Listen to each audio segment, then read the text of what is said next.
Comment retenir en anglais 90% de ce que nous disons et faisons? How am I going to remember in English, retain the information in English of 90% of what I do and what I say? Bonjour à tous, je suis Lara, l'autrice du blog apprendre l'anglais rapidement.fr. Hello everyone and welcome to my podcast. Chaque jour dans ce nouveau podcast, je vais vous donner un conseil supplémentaire pour apprendre l'anglais et mener la vie dont vous rêvez. Je vous ai déjà parlé dans mes podcasts précédents qu'il fallait avoir un but. You need to have a goal. Qu'il fallait avoir un plan d'action. You need to have an action plan. Qu'il fallait prévoir des actions courtes et répétées. Short action, repeated action.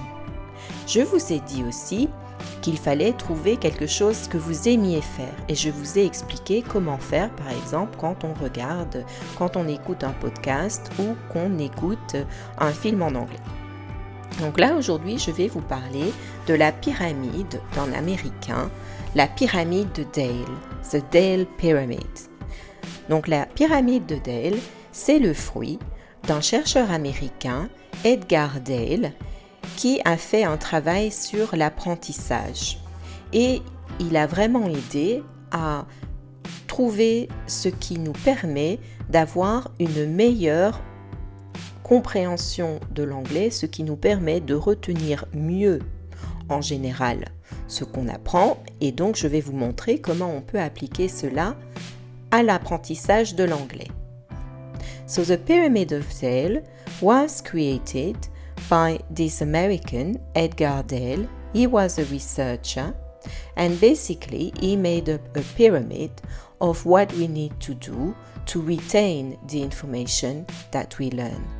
Donc par exemple, selon la pyramide d'Edgar Dale, si nous lisons quelque chose sans faire davantage, nous ne retenons que 10% de ce que nous lisons.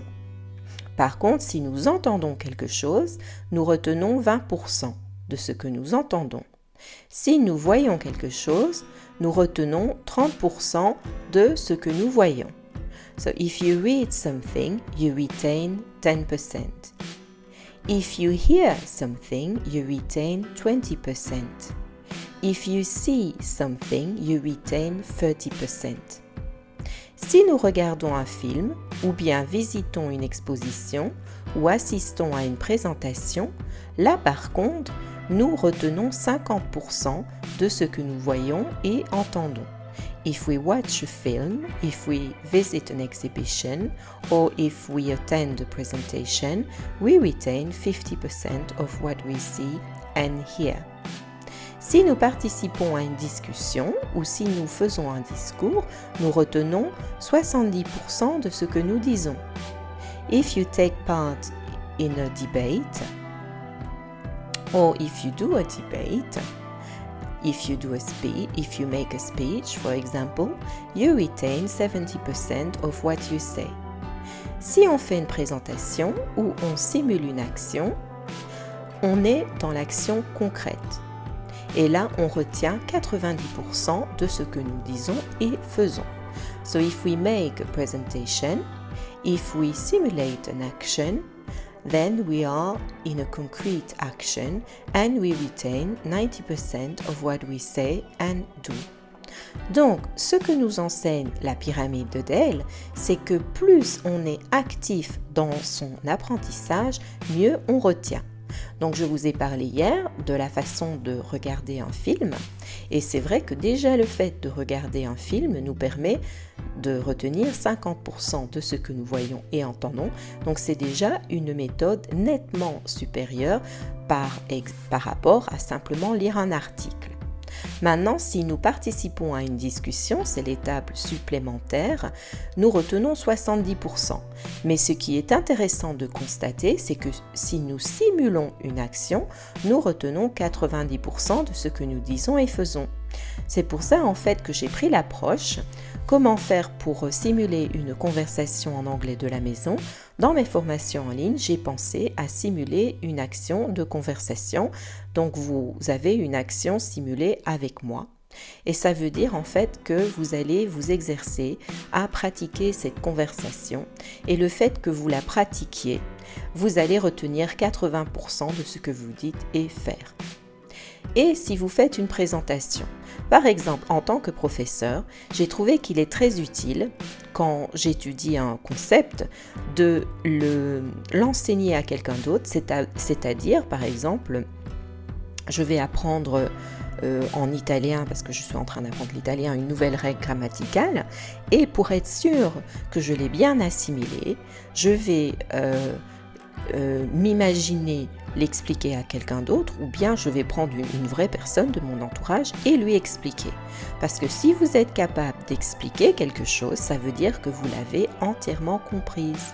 So for example, if I learn something new, for example, if I learn a new rule of grammar in Italian, because I'm learning Italian at the moment, what I do, I teach that rule to someone else, because if I'm able to teach it to someone else, it means I have retained the information.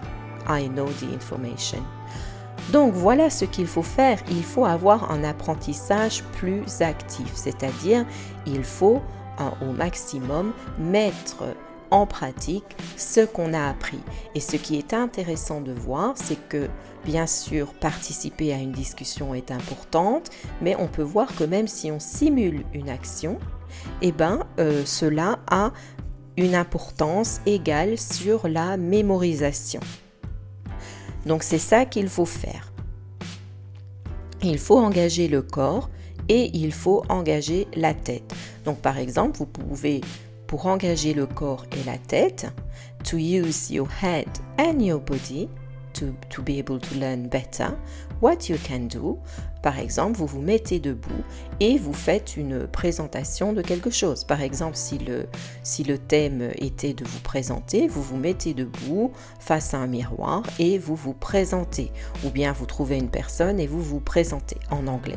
Cette action de se lever, de le faire devant quelqu'un d'autre, fait que vous allez vraiment mémoriser ce que vous dites et ce que vous faites. Et ça, c'est quelque chose de très très bon en apprentissage. Donc voilà, c'était mon conseil pour apprendre mieux, c'est-à-dire pour retenir en anglais 90% de ce que nous disons et faisons.